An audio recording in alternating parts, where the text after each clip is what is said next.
I know what you're thinking, Bunk. You're thinking, did he fire 6 shots or only 5? Now, to tell you the truth, I forgot myself in all this excitement. But being this is a 44 Magnum, the most powerful handgun in the world, and will blow your head clean off, you gotta ask yourself a question. Do I feel lucky? Well, do you, punk? Hold up.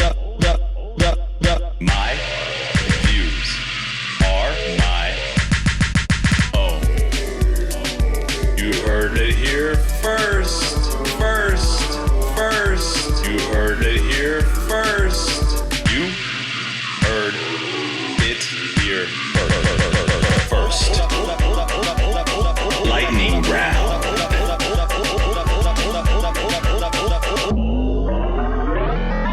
Dangerously close.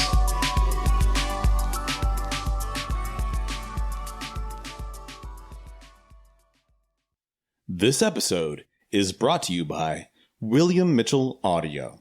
And you know, William Mitchell Audio never sends me ad reads because they trust me to represent their brand with an off-the-cuff but very informative ad every time. But the corporate suits over at William Mitchell Audio just contacted me and told me this has to be the most punk rock ad ever. And they told me if this is not the most punk rock ad they've ever heard, then I'd never podcast in this town again. So I stayed up all night for 7 nights in a row writing this ad. Do you have the time to listen to an ad about William Mitchell Audio? I am one of those podcasters who are sponsored by William Mitchell Audio. Sometimes they give me microphones. Sometimes they give me advice I don't take. It all keeps adding up. I think I'm cracking up. So go to WilliamMitchellAudio.com.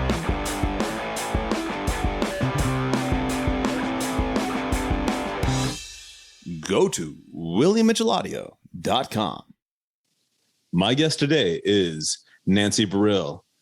Nancy Barile is a national board certified award-winning high school English language arts teacher, an adjunct professor, writer, and author of I'm Not Holding Your Coat, my Bruises-and-All memoir of punk rock rebellion. She lives outside Boston with her husband, Al Barile, and Flippy the Beagle. What's up, Nancy? How are you doing? Really good. I just read your book. Oh, awesome. Yeah, I really, really enjoyed it. It's kind of like a little bit of a balancing act with that, because like when I have an author on, I like to try to, make sure that I read the book close enough to the episode so that it's fresh in my mind, but not like make it where I don't have time to finish. So does that make sense? Oh, right. And your book, pleasantly, I meant to finish it yesterday. That's kind of how I timed it, but I didn't want to put it down. So I ended up finishing it quite a bit sooner than I had planned. I actually just started reading it and then I didn't want to stop. So I finished last week. But I love that. but it is still clear in my mind. I haven't forgotten last week yet. You know what I think? I think we should just give the people what they want. And I think we should kick off the interview with just jump right into like the middle and say the story of the Black Flag SOA show that started a riot in Kensington. Is that cool with you? That's cool with me. Yeah. I think it's a good starting place just to let's get the action going. Okay. Yeah. So, what do you want to know? It was a absolutely terrifying night. I think I still have PTSD from it. It was dangerous and horrifying and really scary. I guess, I guess to set the scene just so everyone knows, because not everyone, you lived in Philadelphia And I guess, what is Kensington? Is that like And so, yeah, Kensington is a neighborhood of Philadelphia. And it sort of had a notorious rep. I had seen a couple of bands there before this Black Flag SOA show without incident. But other people sort of said, oh, this isn't a good place. I tell the story about my friend Mike Condi from the Proteins, who had a really bad experience there. But back then, we were sort of jaded. Everywhere was kind of dangerous and everywhere was kind of rough. So you took your chances. And so as soon as we arrived, there was a tension in the air. I felt it immediately. It was palatable, and the DC kids that were there were sort of, Ian and I talked about it later. They were drunk.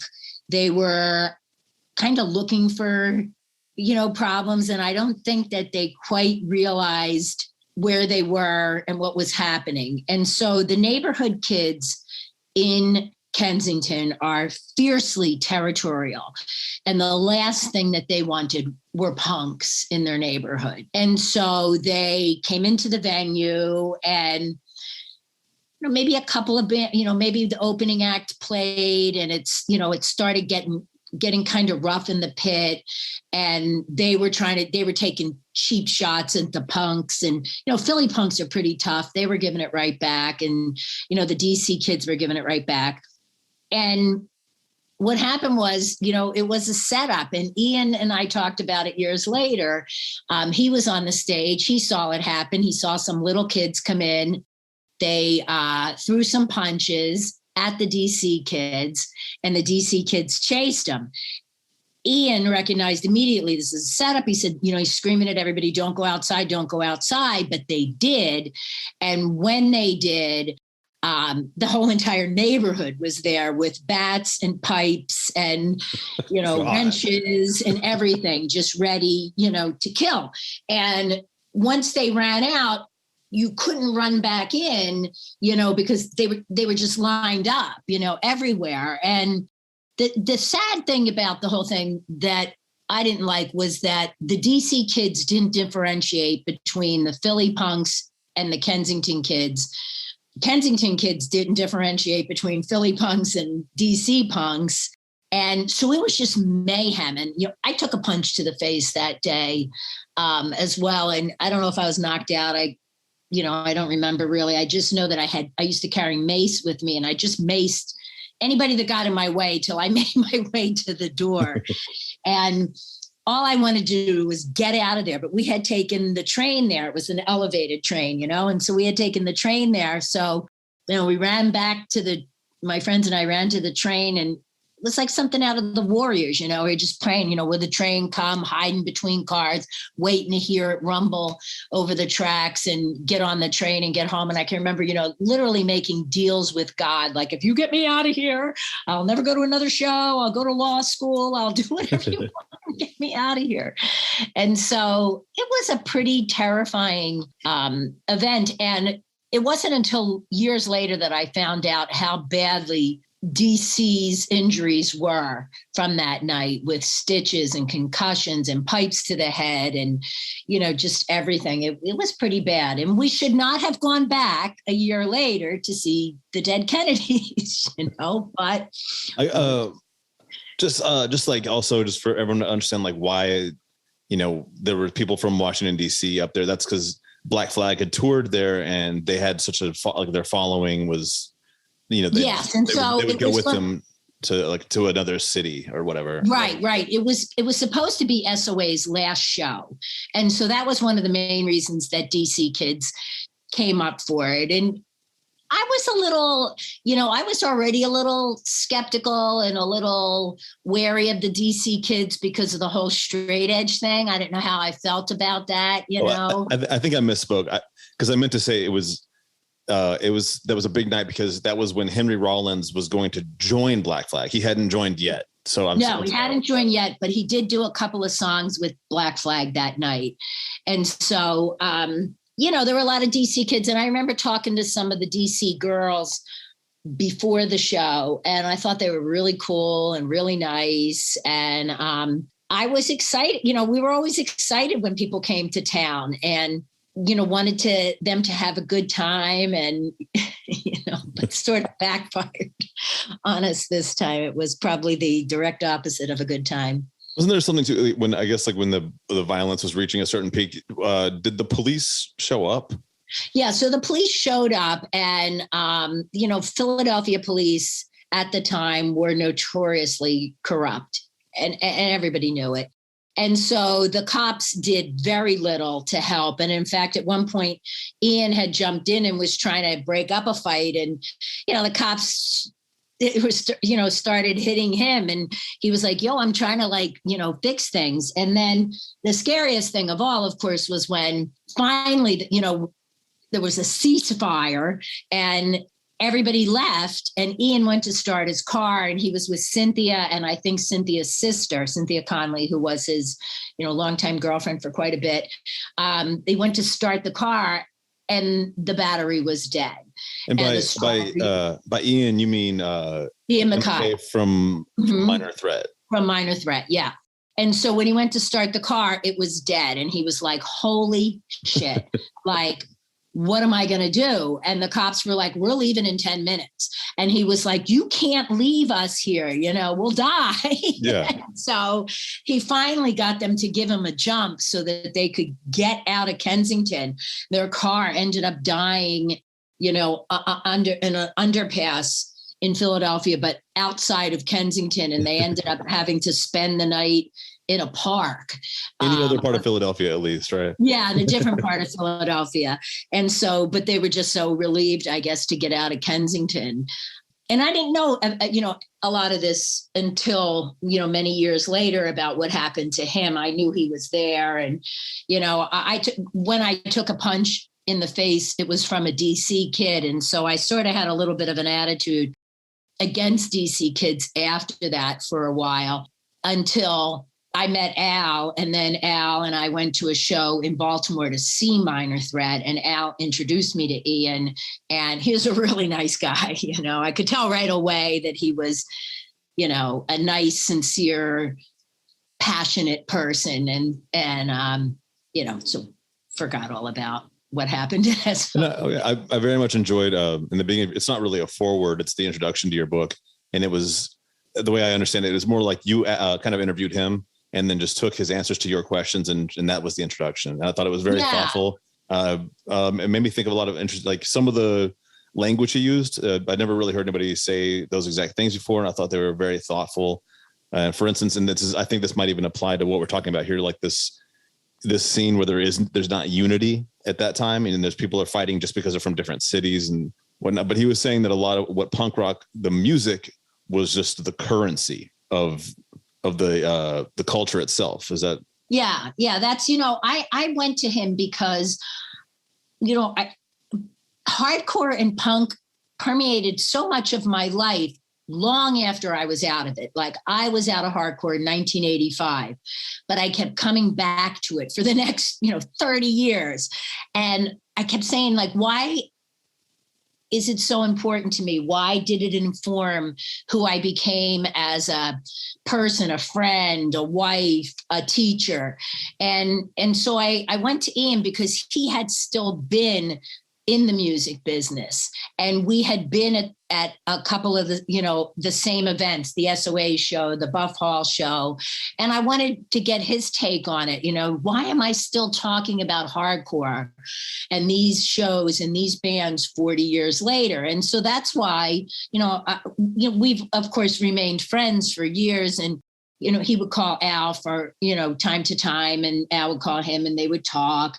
And, when Fugazi, of course, came and played, they stayed with us. And so I really wanted him to help me frame the book. And I thought he did a really good job of that, to talk that it was, the music was really so important to us that in many cases we literally risked our lives to see the band. But it was also about the friendships and the hang and the people that you met.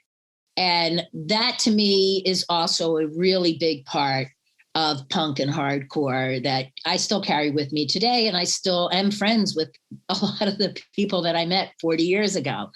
And I think that says something about the genre and the people and the music. And so it's nice to get that framing, because I wasn't really sure why I was still talking about it. And Ian's so great. He's like, yeah, sure, we can talk. You come down the Discord house. I was like, come down to Discord. Like I have to go down there and, can we do this on the phone?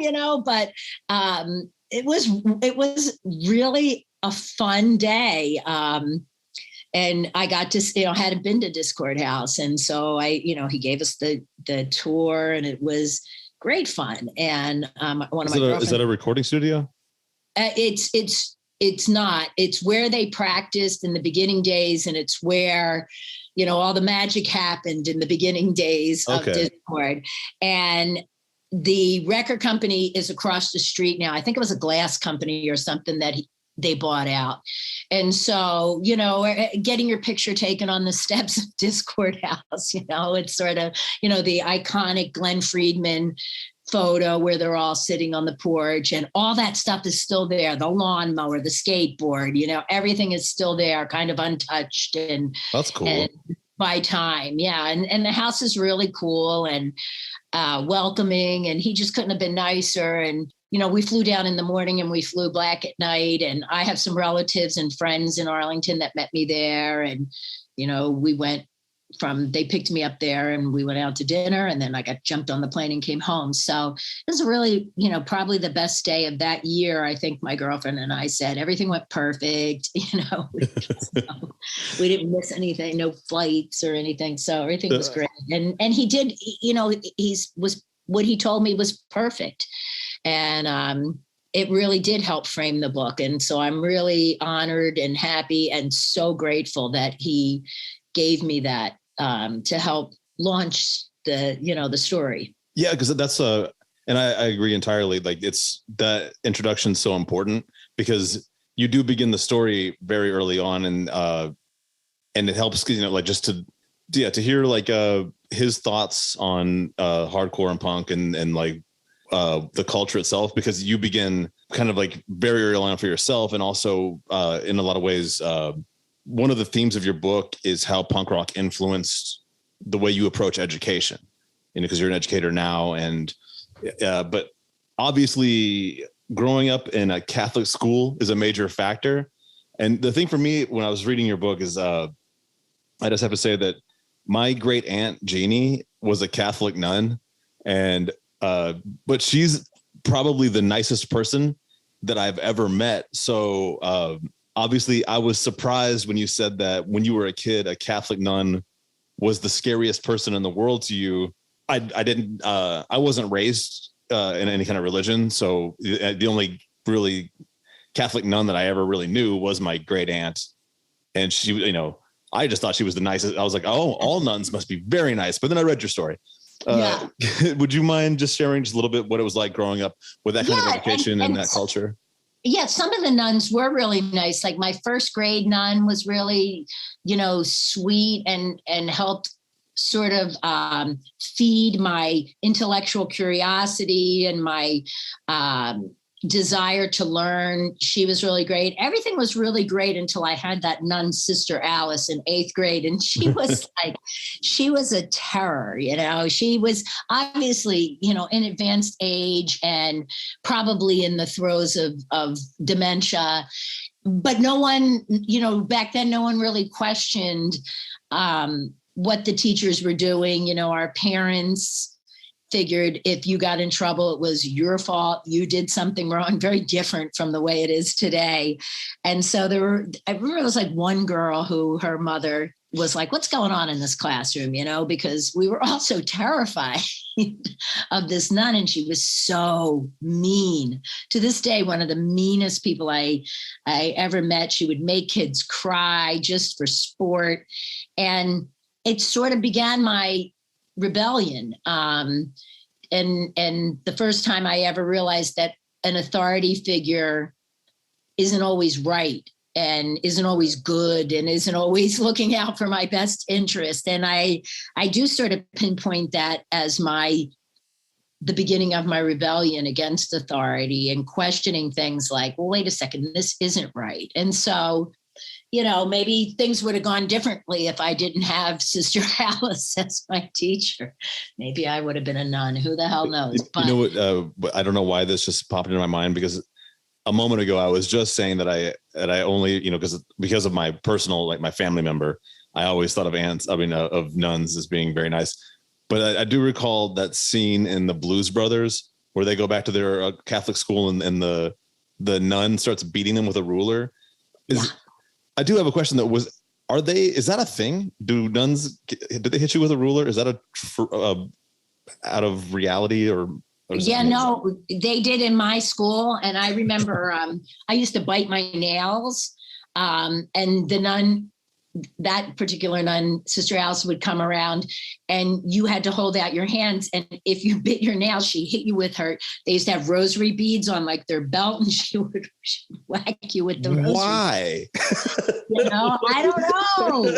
Why would you do that? Sadistic nun, because we bit our nails, and I was like, oh my God, terrified that she was going to, do that. So I don't think we got hit as badly as, some students in some schools, but, it was intimidating, and it was definitely off-putting, and it made me not want to go to school. Whereas before, from like 1st to 5th grade, I couldn't wait to go to school. Like I couldn't wait for summer vacation to be over so I could get back in the classroom.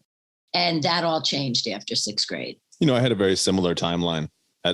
I loved school, like elementary school, like kindergarten, 1st grade, 2nd grade, 3rd grade, 4th grade, just like school was awesome. And then after that, it started like, that's when it started going downhill until, I reached the point by 8th grade. I was like, I hate school. I don't ever want to be here.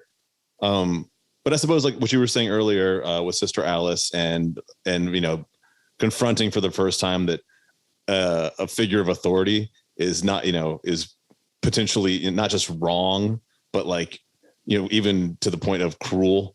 Yes, evil. Yeah. So I guess, would you say that maybe like started sowing the seeds of punk rock? Absolutely. It was definitely right then and there that I said, something's wrong here. This isn't right. And I'm going to try and do what I can to get out of it and stand up to it. And it was hard, and I think my brother, actually a couple years later, he had Sister Alice as a teacher, and I was really, I adored my brother, and I didn't want him to, be treated the same way. And I don't know if I think at that point, maybe she had mellowed a little bit, or maybe he was 4 years younger than me, or maybe, she didn't even finish the year. But I remember being really scared that he was going to have her and she was going to wreck his life. And I would do everything to get her to like me. Like, I was like a puppy, like, please like me. I'm going to come in and dust your statues every day and do your chalkboards. And she was just mean. It's one of those things that at the time definitely, must have sucked. But if it sent you on the trajectory of later on, throwing shows like Punk Fest, managing punk bands, I mean, that's maybe there is a small bit of thanks to Sister Alice, even though even though it was completely inadvertent and she was not probably trying to get you into this world of music and rebellion. Right. And that happened with, a lot of my teachers that I had after that, who I kind of viewed as uncaring or incompetent. It made me want to be a teacher, because if they were the examples of what a teacher was, then I would be the anti-teacher. I'd be doing the exact opposite of what they did in their classroom. So I do sort of owe them a debt of gratitude, because there's usually, two kinds of people that become teachers: people that are inspired by really great teachers, or people like me who had some bad teachers and are like, well, we're going to change this. Yes. So I remember I had a PE teacher, and it was like, PE was like probably one of the only classes I even wanted to do anything in, but I was like every single day he'd maybe sit in the bleachers and do write-offs. So it was like the one chance I would get to exercise, and then I wouldn't get to it, be like for whatever, you know, it was just always like because I didn't have a proper attire or some dumb shit. Oh God, yeah. But,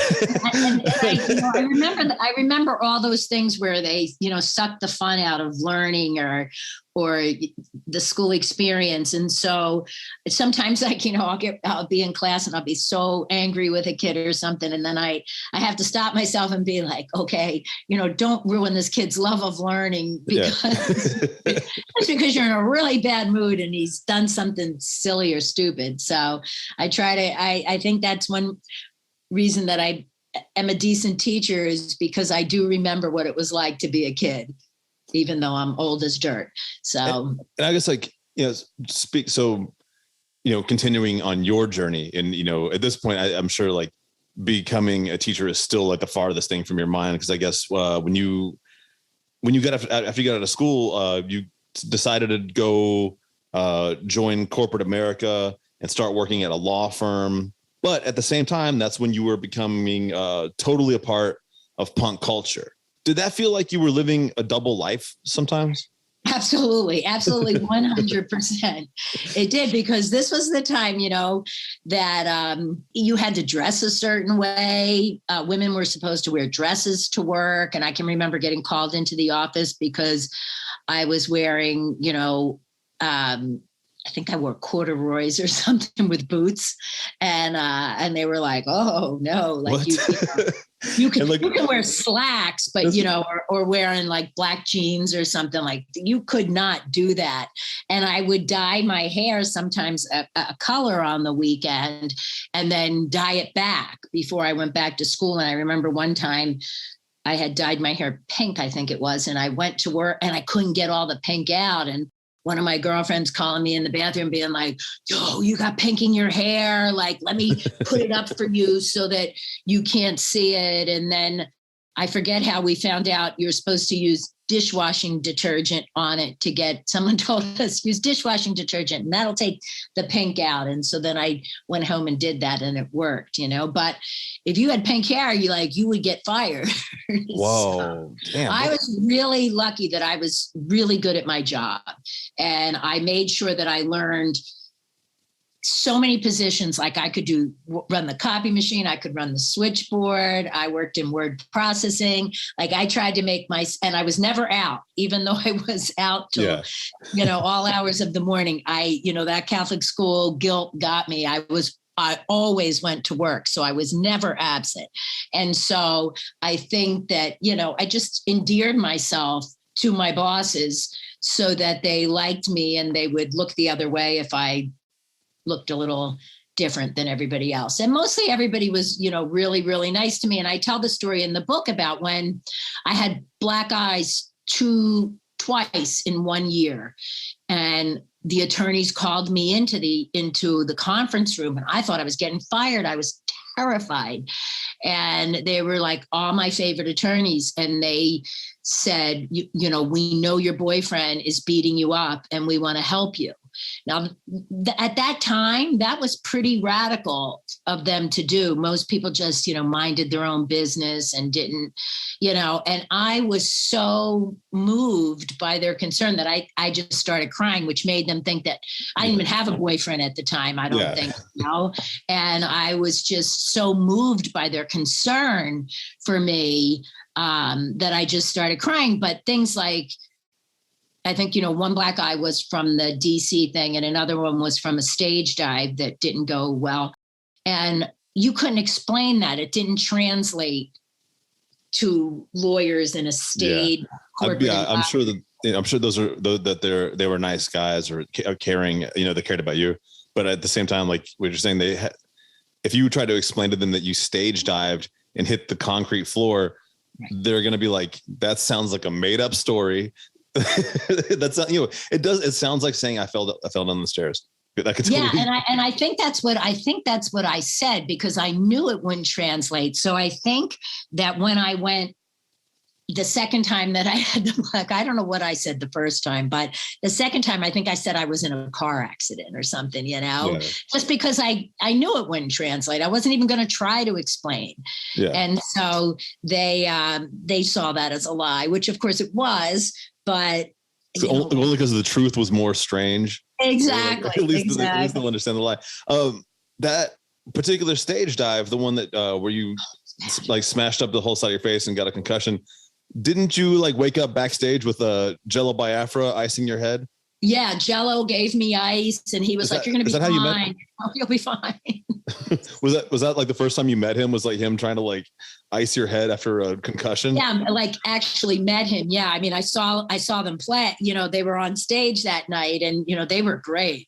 I just that was the third night of a 3-night Dead Kennedys thing. I saw them first in Staten Island on Friday night, then with the bomb in Kensington on Saturday, and then on Sunday in Trenton, New Jersey. And so, they were, such a great band, but that Friday night ended in a riot.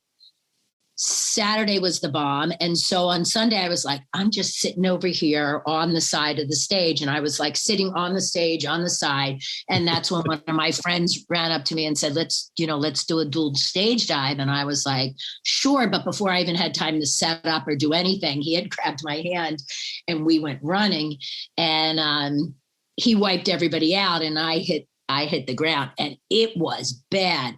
I mean, my entire face was swollen from my forehead, it was just, I mean, I looked horrible. It was, and it lasted, for over a month, before my face actually, through all the colors that it went through. And to this day, we're on a Zoom, so you can see I still have dark circles under my eyes that I swear to God came from that. They just never healed. I had a hematoma. I'm lucky that I didn't have something way more serious happen. Yeah, absolutely. As a result, because the way it looked, you would have thought. I don't even think I had a concussion, really. I'd had a hematoma and a couple other things, but they tested me for concussion and I didn't have it. And I had a really good friend at the time named Bruce, and Bruce stayed with me that night, woke me up every couple hours, like, you're supposed to do, and made sure I was fed and had water. And he's a good friend. A stage dive with no one to catch you is a really good way to get actual brain damage.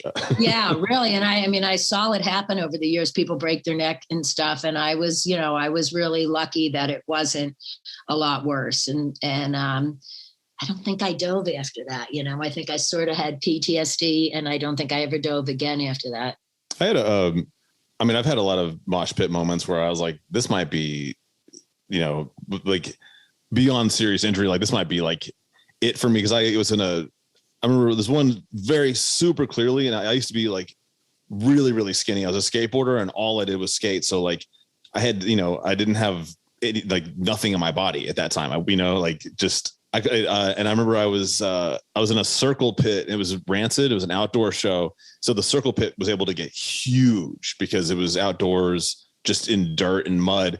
And I was having a great time. And then somebody, I'm sure it was not no ill intent, but somebody got me really hard in the stomach, completely knocked the wind out of me. And I was still moving, still going forward, because the thing is, like, if I went down, I was going to get trampled because there was no way to stop that circle. And just when I was like on the brink, I was like, I'm going down. I'm going to get trampled by maybe 50 people before, someone gets me out of here. My friend Josh, I want to shout out in case he's listening, my friend Josh Carnes, who was a bit of a giant, but he was to the point he was able to reach in over several people and grab me, and he's strong, and pick me up. And he lifted me out of the pit right before I passed out. So I was able to kind of lucky, because you could have gotten trampled, and certainly, certainly people did. The closest I felt I came to dying was in the book when I talk about the Queen show, where I got caught between the two doors. When the venue opened the doors, I was, we were waiting because it was general admission. We wanted to be up front, and the door opened and I got sandwiched right between, two opening doors, and they were both squeezing me, and I couldn't take a breath in. And I'm like, I'm going to suffocate. And it went right through my head. If you don't do something, you're going to die here and now. And this was right before the Who concert where, I forget how many people died in similar circumstances. And so I just took every bit of strength that I had, Herculean strength, and pushed as hard as I could and got enough to get myself out of there. No, yeah, I remember. I was terrified. I remember reading that in your book, and it was reminding me of that concert recently where several people were crushed.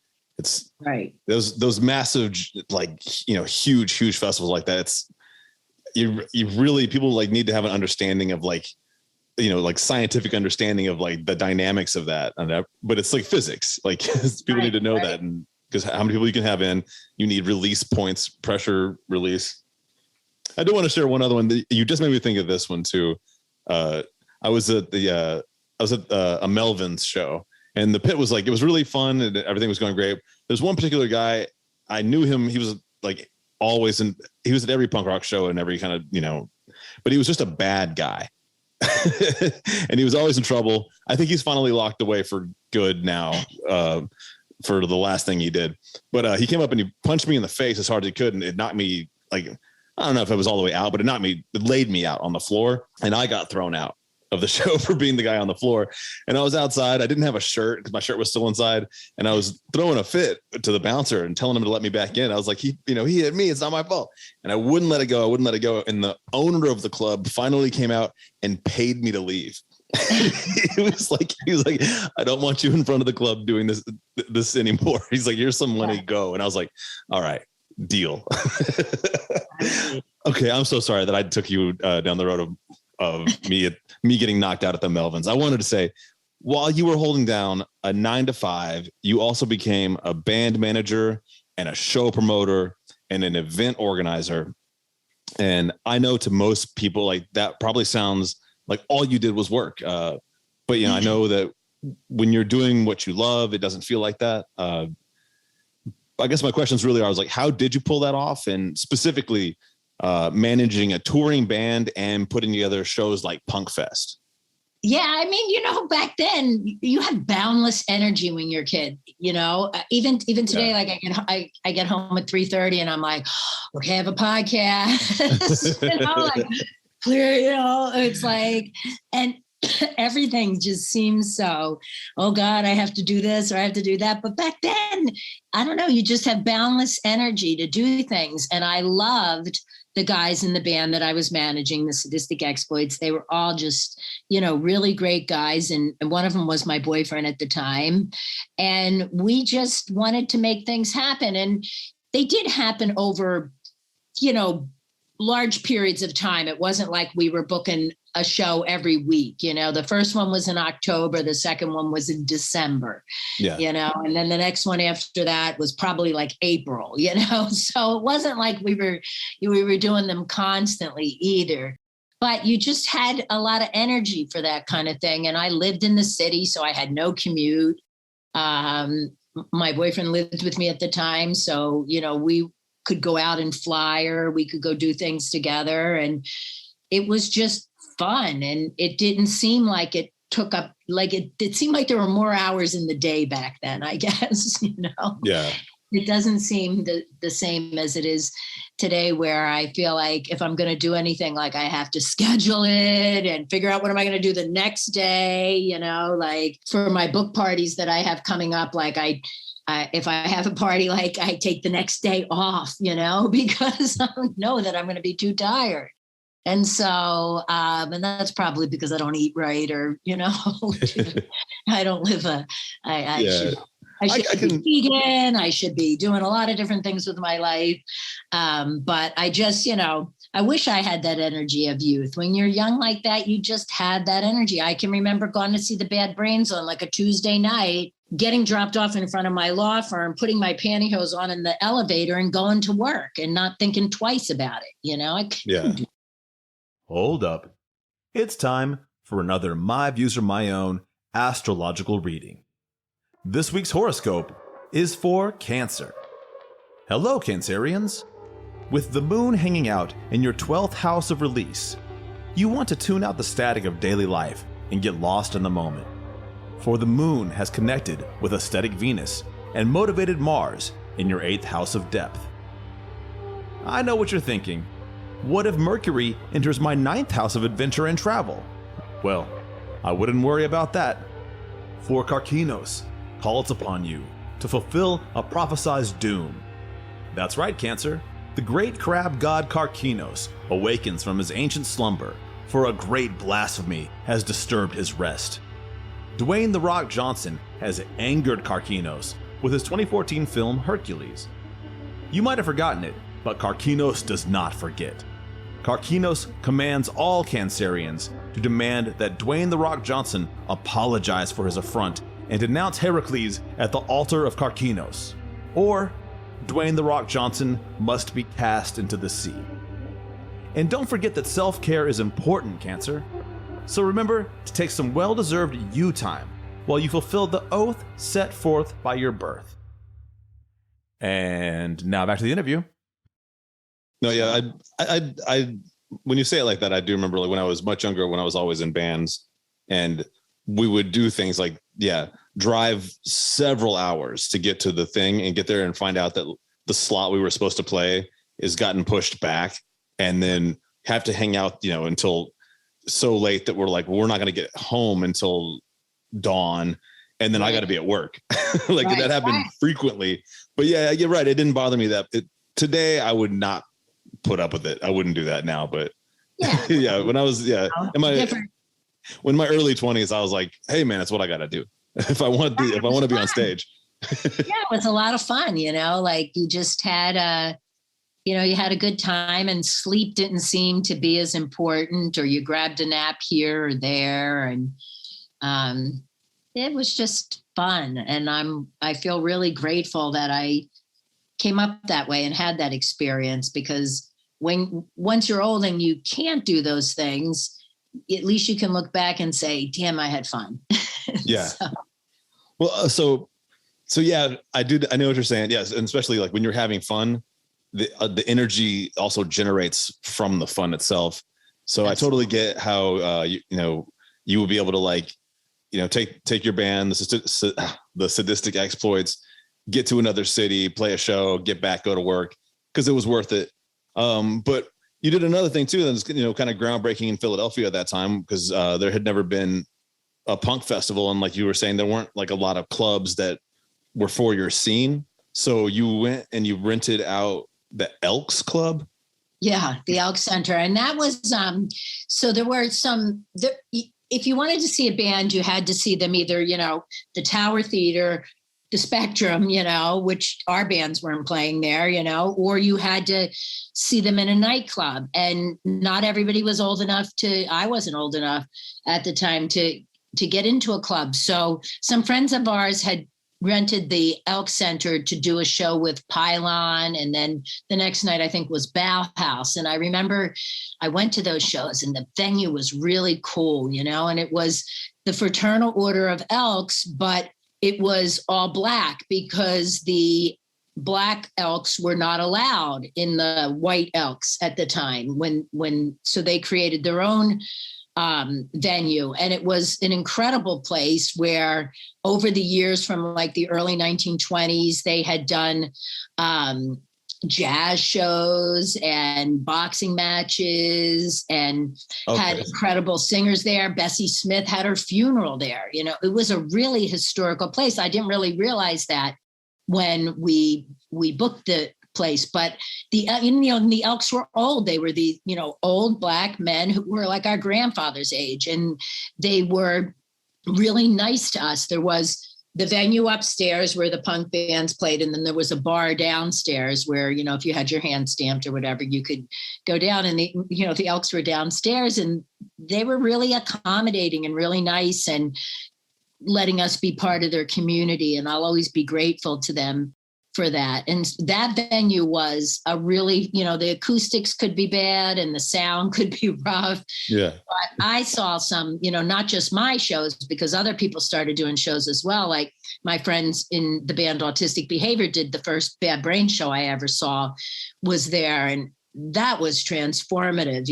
It was just unbelievable seeing them there. And Black Flag played there, Skidoo played there, Minutemen, a lot of really cool bands came through there, Flipper, and it was a great venue. And when you were on the dance floor, you could feel it moving, and we were always afraid it was going to collapse. And I think at Skidoo it did finally break, and then that was it. And that was the end of shows there. Yeah.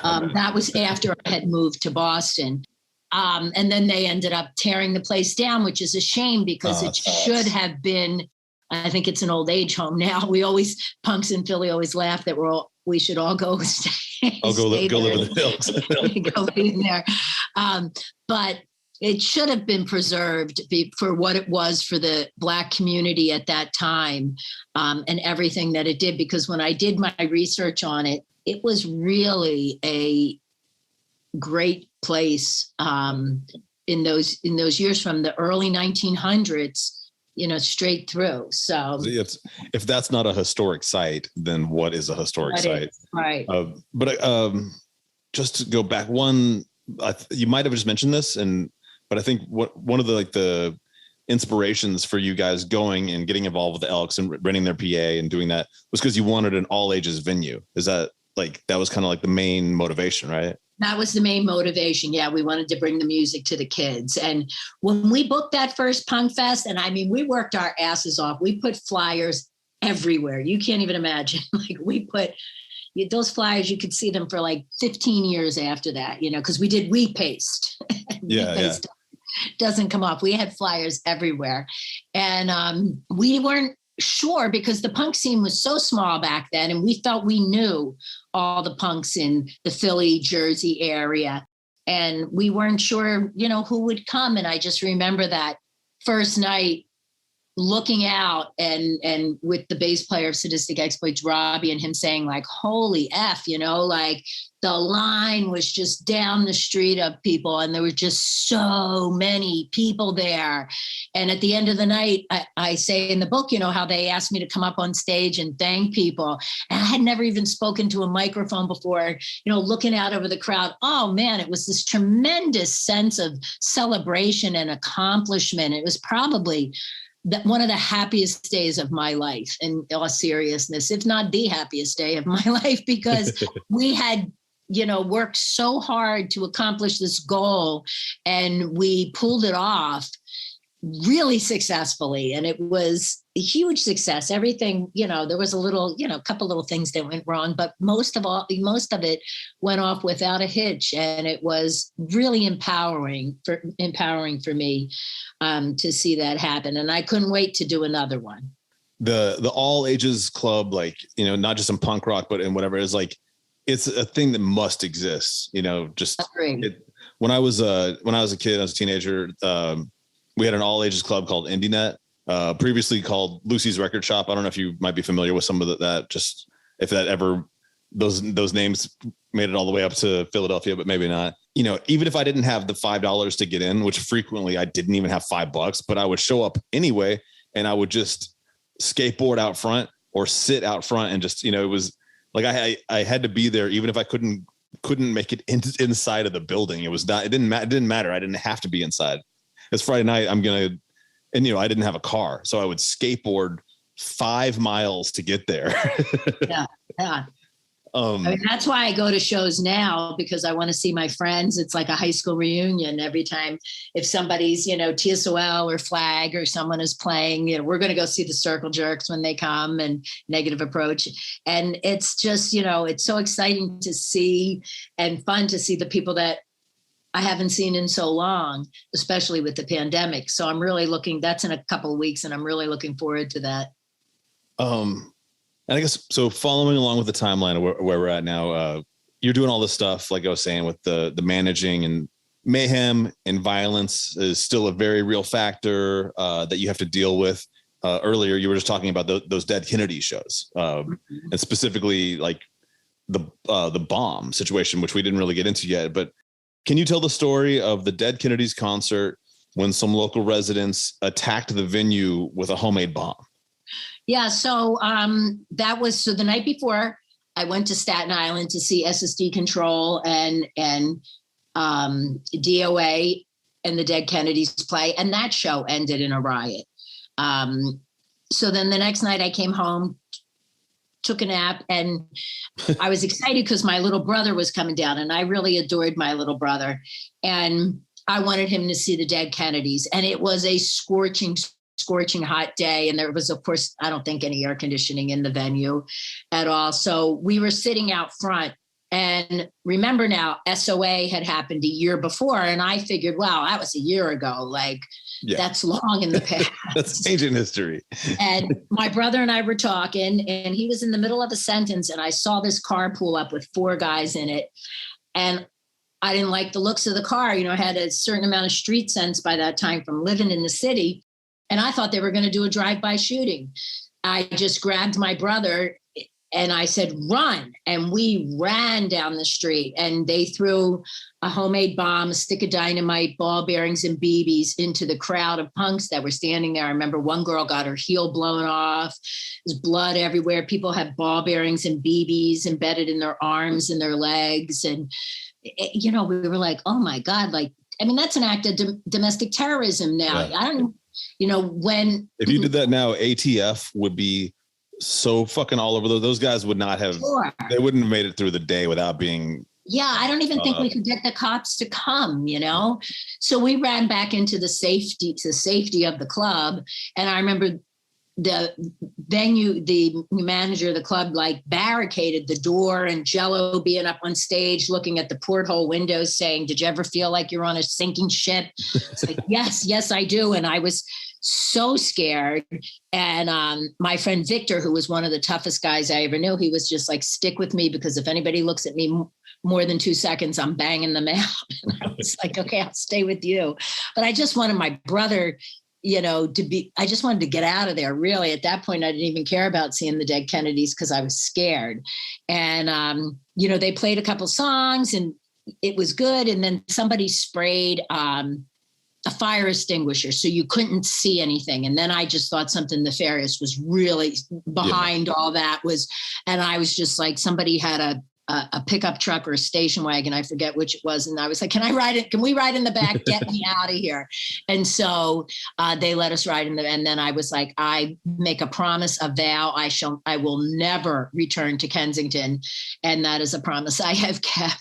So it's crazy to think how much punks were hated at that time, to the point where people could, like you said, commit an act of domestic terrorism, throw a bomb into a crowd, severely injure people. The police don't even fucking show up, not let alone like Homeland Security, which is what would happen now. Like, right. And I remember the girl whose foot was really severely injured. They went back with the hospital report and to talk to the police, and no record of anything existed. So it was, it was disturbing that happened. Nobody was culpable for it. And we're lucky that someone wasn't killed. I do love Philadelphia. I just don't think I've seen much of it. I mean, I've only really seen it just because I've driven through Philadelphia on the way to someplace else. I always stop there to eat. Very first time I ever went to Philadelphia, I was blown away. I thought it was a beautiful, beautiful city. I was there in the summer. I ate at a Chinese restaurant called the Kingdom of Vegetarians. And it was I don't know if you're familiar with that restaurant, but it's the first Chinese restaurant I'd ever eaten at that was completely vegan. Wow. And it had like things like name anything, like Kung Pao chicken or whatever, but it had, they had done it as a meat substitute. And that's a lot more common now, but this was like, back when vegans were like a fringe of society. Yeah, it's really different. I mean, that was when I was there, it's 42 years ago now, or 40 years ago.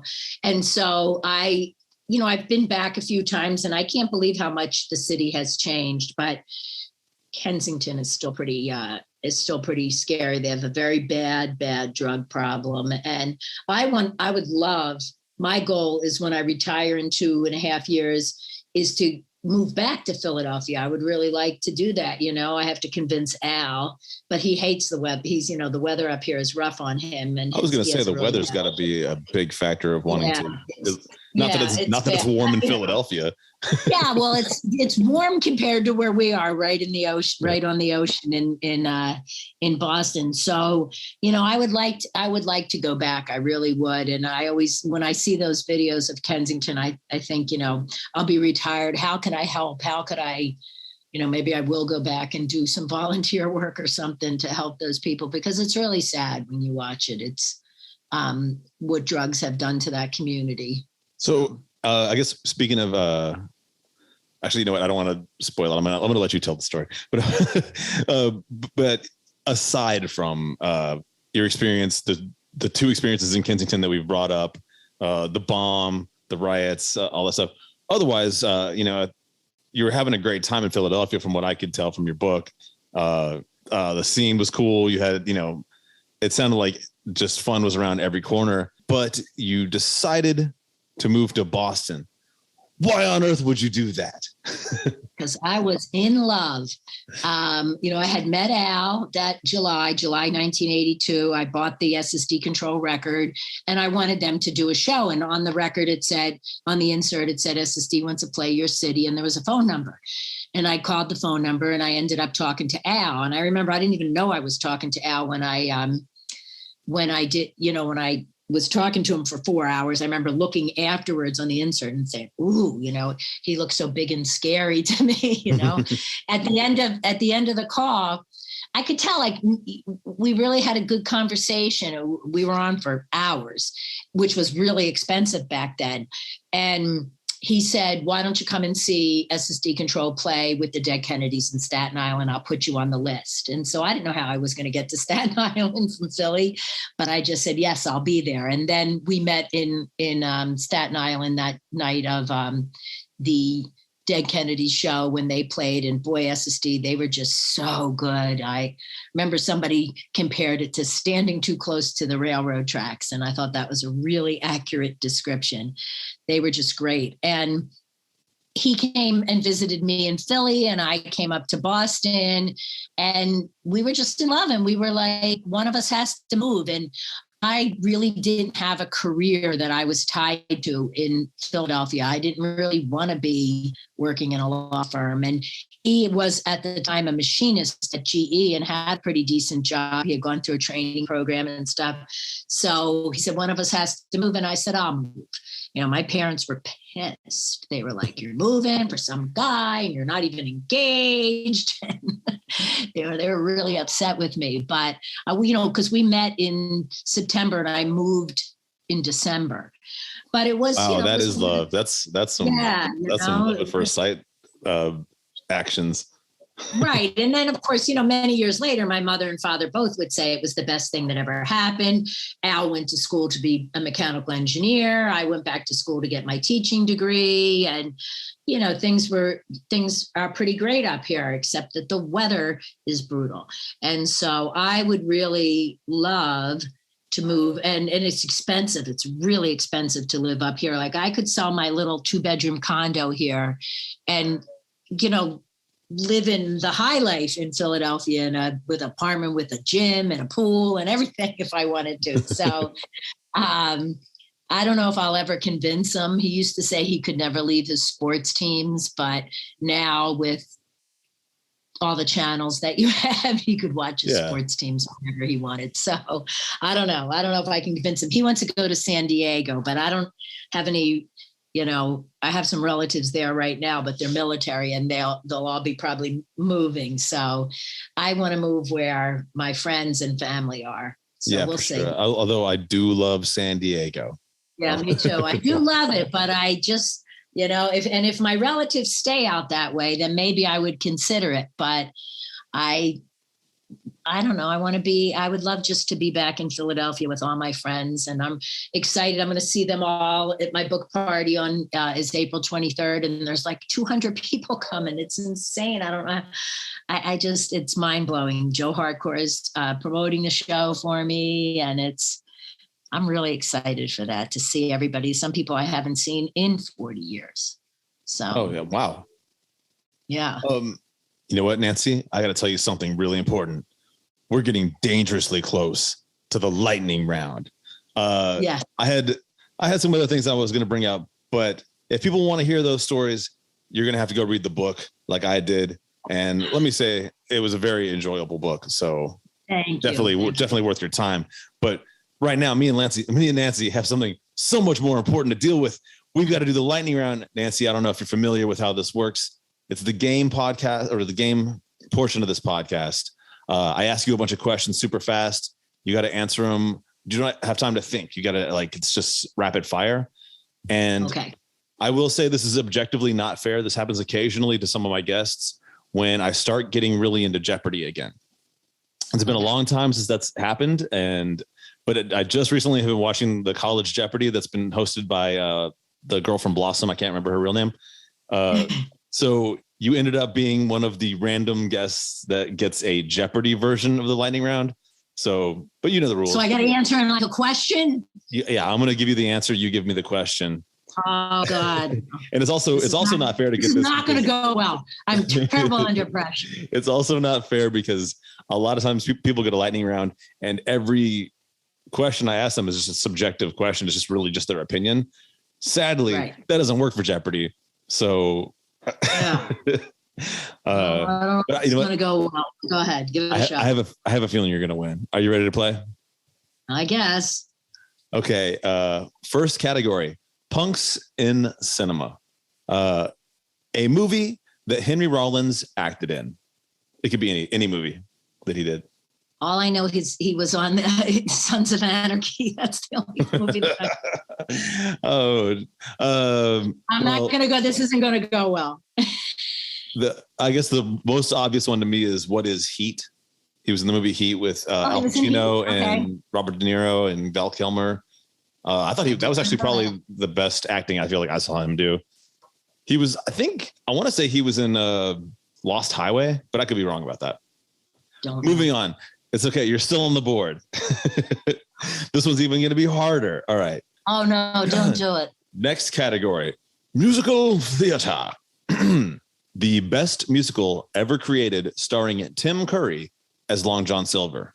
You're the only Tim Curry musical I know is Rocky Horror Picture Show. So I told you I'm going to suck at this. You better do a different format, or it's going to be really boring to your guest. The question was, what is Muppet Treasure Island? Okay. Yep, never saw it. Don't know anything about it. You're going to get this one. Next category, travel. Jello Biafra suggests we should take a holiday in this country. That I know. What is Cambodia? Correct. What is Cambodia? And that was actually double Jeopardy, and that was worth like 2,000 points. So you're actually you're back in the green. Yes. Right. And it's funny because most of my students, when I very first started teaching, I had my first year of teaching, I had a lot of Cambodian students, and they were in gangs, and punk rock helped me be able to reach those kids who were alienated and marginalized by the city and the community. And I always thought of that song, because that was the extent of my knowledge about Cambodia, was from that song. When I met these students, I was woefully culturally incompetent. So isn't that in Apocalypse Now? I think that when they go upriver, they actually leave Vietnam, and when they go find why can't I think of his name? The Godfather. The actor that played the Godfather. Marlon Brando is actually in Cambodia, not Vietnam, in that movie. So that will be the extent of my knowledge of where it is located geographically. All right. Next category, notable Philadelphians. Oh God. The Jackass franchise was heavily influenced by a video series created by this Philadelphia skateboarder. That's Bam, right? Bam What is Bam? Margera. Who is Oh, you Bam? have to ask it as a question. Yeah, who is Bam? Correct. It is who is Bam. All right, you're racking up some points now. You're definitely winning now. Okay, I think I really want to know if you know this one. Okay, back to punks and cinema. Sid Vicious in the movie Sid and Nancy was played by this Gotham City police commissioner. Oh, I love that guy too. What the heck is his name? He's so brilliant in it as well, and I can't think of his name right now. He's great. He is great in everything. Do you want a hint? Yeah, give me a hint. Would it help you to say other movies he's been in, or? Nope. He's not a young man. He's a. Oh, Gary Oldman. Well, who's Gary Oldman? Who is Gary Oldman? Correct. Yeah. He's such a great actor. Yeah. It's so he's so transformative. That's why it's so amazing, because I think Commissioner Gordon at this point has become his most famous role because those were just such big blockbusters. But it's crazy that if we go back and you watch Sid and Nancy. Oh yeah, what an amazing Sid Vicious he was. He is Sid, and Chloe, the woman who plays Nancy, she is brilliant in that as well. She's really good. Okay, I am fairly certain you'll get this one because you spoke about it. This is punks in pop culture. Famous punk singer was parodied by Weird Al Yankovic in a song about ice cream. I'll give you one hint. The ice cream is Rocky Road, and he loves it. I don't know. It was Joan Jett. Oh, I should have known that. Yeah. I love Rocky Road as a parody of I Love Rock and Roll. Is that right? I don't think I've ever, I've seen a lot of Al's work and I like his work, but I don't think I've ever seen that parody. Oh, you should actually just watch it on YouTube. It's so funny. Yeah, I definitely, as soon as we get off, I absolutely will. No, this is Final Jeopardy. And this one actually is subjective because honestly, there's no right answer. Nobody knows. Yeah. But I think it should be done. The actor that would be the best fit to play the role of Iggy Pop in an Iggy Pop biopic. Ewan McGregor played him in a Velvet Goldmine, a character that was based on him, and he was really good, but he's probably too old now. So I don't. I was thinking it would need to be someone with the physicality. It would have to be somebody, and you'd want to start pretty young. And I don't think my knowledge of today's youth actors is good enough to answer that question. I would have, because I always think there have been people that have contacted me about making my book a movie, and they'll say well, who would play Al? And I don't have I don't watch TV, so I don't have a really good grasp of who's a good actor these days, a good young actor. So I'm going to come up empty on this one as well. I think someone popped into mind for me. I feel like you might disagree entirely. And also, like you said, it's weird. It's what era do you want to jump in? Because obviously we're going to start with the Stooges. You will need a young guy. But I was thinking that there was a time period when I felt like Matthew McConaughey could have definitely played pop at a certain age. You have to, it's when we get off of here, go on YouTube and look up Velvet Goldmine, a movie called Velvet Goldmine, and watch Ewan McGregor play Iggy Pop. He is Iggy Pop. It's a different name and it's supposed to be kind of Iggy and Bowie and stuff, but with different, it's a little different, but I will the way he jumps around on stage, you will love it. You'll be emailing me saying oh, wow, that performance is brilliant. He's great as Iggy. He really, jumping around and the way his movements and stuff, he's really good, but I think he's too old for the role. You got to get somebody a little bit younger. And the last movie that I saw was Spider-Man with my nephew when he was here. And definitely not him. Not the one who played, he's in that Tick, Tick, Boom movie right now. That actor who's he's a little bit prissy, right? But I think if you dirtied him up, he could do it. I think he has the physicality to do it. And I think he has the acting chops to do it. What's that actor's name? You know who I mean, right? I don't, but I'm going to Google it right now. You said I'm Googling it right now too. Tick, Tick, Boom. I've never heard of it. Yeah. Andrew Garfield.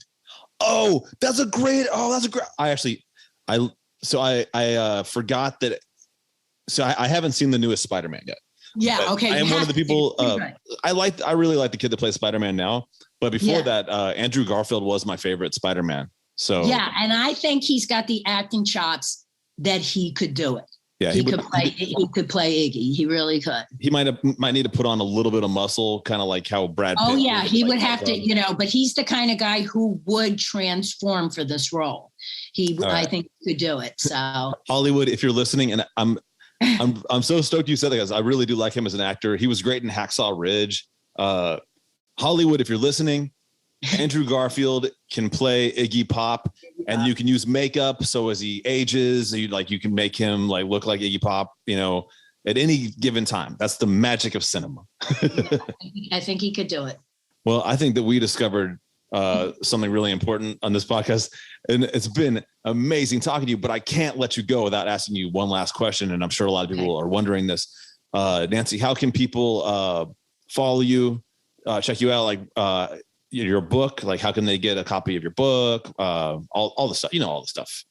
Yeah. So if you want to get my book, the best way is to get it from bazillionpoints.com. And if you get it from there, I think you get a signed card, bazillionpoints.com. It's also available on Amazon. It's available at a lot of cool record stores and skate shops. Those are the best places that you can probably find it. Hell yeah. All right, guys.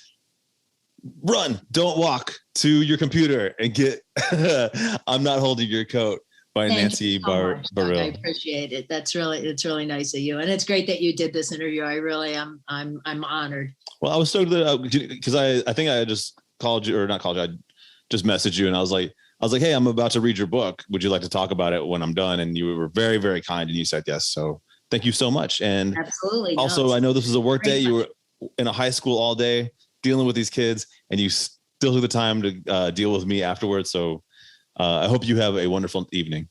Yes, you too. Thank you so much. Bye, Nancy. All right. Bye-bye.